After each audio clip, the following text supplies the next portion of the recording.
साल 2011 की बात है जब 2 मई की तारीख पूरी दुनिया को अचानक पता चलता है कि इतिहास का सबसे मशहूर आतंकी ओसामा बिन लादेन मारा गया है। और हल्ला होना लाजमी था। कैसे, क्या, कब, इसकी पूरी कहानी छपी। इंटरव्यू के लिए गए हॉलीवुड ने फिल्म तक बना डाली थी। इसके साथ आपको बता दें पूरी दुनिया इस कहानी को जान चुकी थी। पाकिस्तान की खूब ट्रोलिंग भी हुई थी कि अमेरिका ओसामा को उसकी नाक के नीचे से उड़ा ले गया, उन्हें खबर तक भी नहीं लगी। ये कितनी शर्म की बात थी और पाकिस्तान के आला अधिकारी को मानना भी पड़ा। लेकिन इन बातों के पीछे क्या सच है, क्या झूठ है, इन सभी सवालों के जवाब आज तुम्हें इस वीडियो में मिलने वाला है। दुनिया का सबसे खतरनाक और खूंखार आतंकवादी ओसामा बिन लादेन की 72 घंटे की वो रात जिसमें ऑपरेशन चली और खतरनाक खूंखार तरीके से अमेरिकी सैनिकों ने मार गिराया और उसको समुंदर में क्यों दफनाया गया, इन सभी सवालों के जवाब आज की इस वीडियो में आप लोग को मिलने वाला है। दोस्तों मेरा तबीयत तो ख़राब है लेकिन आज मैं आप लोगों के लिए वीडियो बना रहा हूँ। वीडियो के लिए एक लाइक तो कर देना है। चलो शुरू करते हैं आज की ये कहानी जो तुम्हारे रोंगटे खड़ा कर देंगे। एक आदमी था जिसे इस कहानी पर विश्वास नहीं हो रहा था, इन सभी बातों पर विश्वास नहीं हो रहा था। उसका नाम था सिमोर हर्ष। जी हाँ दोस्तों, वो सिमोर हर्ष एक रिपोर्टर था। जी हाँ, आपको बता दें हर्ष का कहना था कि पूरी कहानी गढ़ी हुई है। लेकिन आपको बता दें कि हर्ष ने कहा था कि ओसामा को 11 साल से ट्रैक किया जा रहा था। पाकिस्तान को बिना खबर लगे नेवी सील्स के 2 हेलीकॉप्टर एबटाबाद में उतरे और 40 मिनट के बाद लादेन की डेड बॉडी को वापस लेकर चले गए।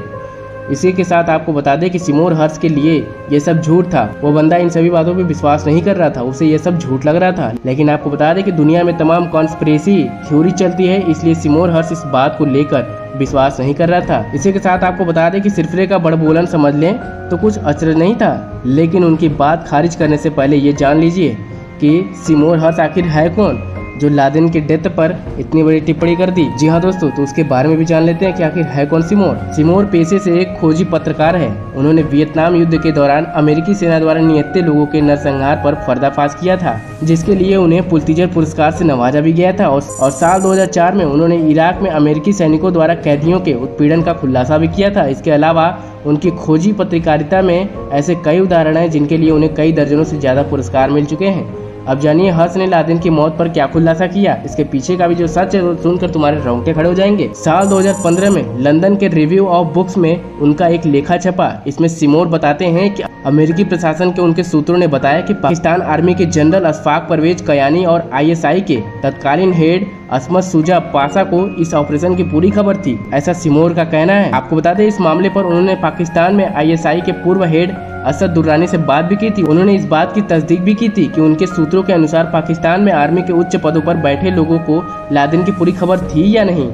ऐसे में सवाल ये था कि पाकिस्तान ने अमेरिका के इस ऑपरेशन को रोका क्यों नहीं। जब उसे पता था कि अमेरिकी सैनिक यहाँ आक्रमण करने वाले हैं तो उसने रोका क्यों नहीं। जी हाँ दोस्तों, आपको बता दें कि अमेरिका के इस ऑपरेशन को क्यों नहीं रोका गया, इसके पीछे का सच क्या है तो ये भी आपको बता दें खासकर तब जब लादेन पाकिस्तान में पकड़ा गया था। इसलिए शर्मिंदगी की बात होने की वजह से उन्होंने इसको रोका नहीं। यही वजह था कि अमेरिका सैनिक घुसे और मारकर उसके बॉडी को लेके चले गए।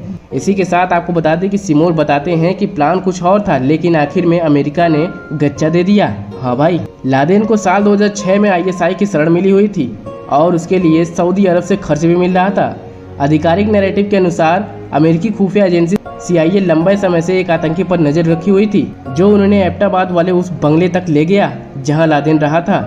आपको बता दें इसी के साथ कि CIA ने एक फर्जी वैक्सीन प्रोग्राम के बहाने कुछ लोगों को उस घर में भेजा और वहां रहने वाले लोगों का DNA इकट्ठा किया। इसके बाद सैटेलाइट से उसके घर पर नजर रखी गई, जिसके बाद काफी कुछ पक्का हो जाने के बाद ये कंफर्म हो गया कि ये लादेन ही है। तब जाकर ऑपरेशन को अंजाम दिया गया। इसी के साथ आपको बता दें कि लादेन को मारने का दूसरा प्लान क्या था तो इसके साथ ही आपको बता दें हर्ष बताते हैं कि ऐसा कुछ नहीं था। ISI को लादेन की खबर थी, यानी पूरा खबर था ISI को, लेकिन अमेरिका को नहीं। 9/11 हमलों के बाद ISI और अमेरिका के बीच बहुत बड़ी डील हुई थी जिसमें हर आतंकी को पकड़ने का मोटा पैसा मिलता था। आपको बता दें कि साल 2003 में 9/11 के असली मास्टरमाइंड खालिद शेख मोहम्मद को ISI ही पकड़वाया था। जी हाँ दोस्तों, ये था पीछे का सच। और आपको इसके साथ ही आपको बता दें लेकिन इन गिरफ्तारियों के चलते पाकिस्तान में कट्टरपंथियों का एक धड़क ISI के खिलाफ बगावत करने उतर गया था। जनता भी अमेरिका की मदद की हिमायत नहीं थी, इसलिए ISI ने तय किया कि सही वक्त पर वो लादेन को अमेरिका को सौंप देगा, लेकिन अपने शर्तों पर। आपको बता दें कि साल 2010 तक लादेन आराम से ISI के सह पर दिन गुजार रहा था। लेकिन फिर भी एक रोज ISI का एक सीनियर अधिकारी खुद लालच में आ गया और लादेन के सिर पर अमेरिका ने 156 करोड़ रुपए का इनाम भी रखा था। इनाम के चक्कर में इस अधिकारी ने इस्लामाबाद के CIA स्टेशन के चीफ जोनाथ बैंक से मुलाकात की और उन्हें लादेन का ठिकाना बता दिया।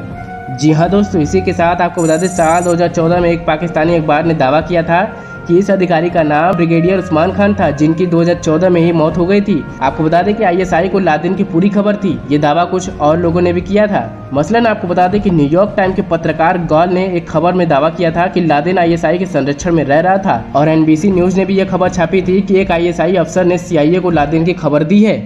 उसने सारा भांडा फोड़ दिया अखबार के जरिए। इसी के साथ आपको बता दें कि सिमोन रिपोर्टर लिखते हैं कि खबर लगने के बाद CIA ने अपनी एंड से यानी अपनी तरफ से पक्का किया कि ये जानकारी सही है या नहीं। इसके बाद उन्होंने ISI से बात की और शुरुआती इनकार के बाद ISI ने भी मान लिया कि लादेन उनके संरक्षण में रह रहा है। अब बारी थी ऑपरेशन की। जी हाँ दोस्तों, तो ISI को सऊदी से मोटा पैसा मिल रहा था, इसलिए वो उसकी हत्या के पक्षधारी नहीं थे। दूसरा, उन्हें अपनी जनता से भी भारी विरोध सहना पड़ा, लेकिन फिर आर्थिक और रक्षा मदद की एवज में ISI तैयार हो गई। और लेकिन आपको बता दें हालांकि अभी भी ISI नहीं चाहती थी कि इस मामले में किसी तरह का उसका नाम सामने आए। आपको बता दें कि ये बात तय हुआ था पहले से ही कि इमारत से ISI की सुरक्षा हटा ली जाएगी और नेवी सील्स की टीम अपने काम को अंजाम देगी। जी हाँ दोस्तों, इसके बाद इमारत में एक मिसाइल दागी गई, जिसके बाद आपको बता दें कि अधिकारी गवाह बनेगा यानी नैरेटिव बनेगा कि अमेरिका ने पाकिस्तान की धरती पर हमला किया। इस बहाने ISI की जान बच गई। जी हाँ दोस्तों, ये पहले से ही प्लान कर लिया गया था। आपको बता दें कि पूरा ISI को जानकारी थी कि लादेन कहाँ छुपा है और कहाँ है। जी हाँ दोस्तों, और अमेरिका तो पैसे वाला है ही और पैसे का लालच देके आखिरकार उस मुजरिम को ढूंढ ही लिया। इसी के साथ आपको बता दें कि लादेन के शरीर को दफनाया समंदर में क्यों गया, तो इसके पीछे का भी जो सच है उसे सुनकर तुम भी चौंक जाओगे। एक और नैरेटिव तैयार हुआ था कि लादेन की लाश को लेकर CIA दावा करेगी कि वो अफगानिस्तान बॉर्डर से मिला है। ऑपरेशन के रोज इत्तेफाक से नेवी सील्स का हेलीकॉप्टर दुर्घटनाग्रस्त हो गया और ये दोनों नैरेटिव फेल हो गए। अंत में अमेरिका ने दावा किया कि उन्हें बिना पाकिस्तान को बताए एबटाबाद में एंट्री की और लादेन की लाश को लेकर चले गए। इसी के साथ आपको बता दें कि साल 2012 में रिलीज की गई सरकारी जानकारी के अनुसार ओसामा की डेड बॉडी को 24 घंटे के अंदर समुद्र में दफना दिया गया है। जी हाँ दोस्तों, आपको बता दें इससे पहले पूरी इस्लामिक तौर तरीके से उसके शरीर को नहा धुलाकर कफन से ढका गया, जिसके बाद अरबी भाषा के एक अनुवादक से प्रार्थना पढ़ाई गई और लादेन के शरीर को समंदर में डाल दिया गया। इसके पीछे का भी जो सच अभी मैं बताया ही नहीं हूँ, सुनो क्या है। यह प्रक्रिया केवल चंद लोगों के सामने किया गया और आपको बता दें पूरी प्रक्रिया तो एयरक्राफ्ट के करियर के ऊपर किया गया था। आखिरकार इसके शरीर को समंदर में क्यों डाला गया, तो आपको बता दें इसके जवाब में आपको बता दें कि सऊदी अरब इसके डेड बॉडी को लेने से मना कर दिया था, इनकार कर दिया था, इसलिए समंदर ही आखिरी ऑप्शन बच गया था। इसका एक कारण ये भी था कि इसको अगर कब्र में दफनाया जाता तो ये आतंकियों का तीर्थस्थल बन जाता। जी हाँ दोस्तों, तो कहीं ना कहीं आपको बता दें कि ये पूरे प्लानिंग के पीछे ISI का ही हाथ था। उसने पैसे के लालच में ओसामा बिन लादेन अपने सीनियर को मरवा ही दिया और मोटा रकम अमेरिका से ऐंठ लिया। जी हाँ दोस्तों, तो इन सभी सवालों के ऊपर आप लोग की क्या राय है, एक कमेंट सेक्शन में मैसेज छोड़ देना। यार मेहनत करके वीडियो बनाया हूँ, एक लाइक तो कर ही देना। मिलते हैं तुमसे किसी नए वीडियो में नए टॉपिक के साथ, तब तक के लिए राम राम बाई लो।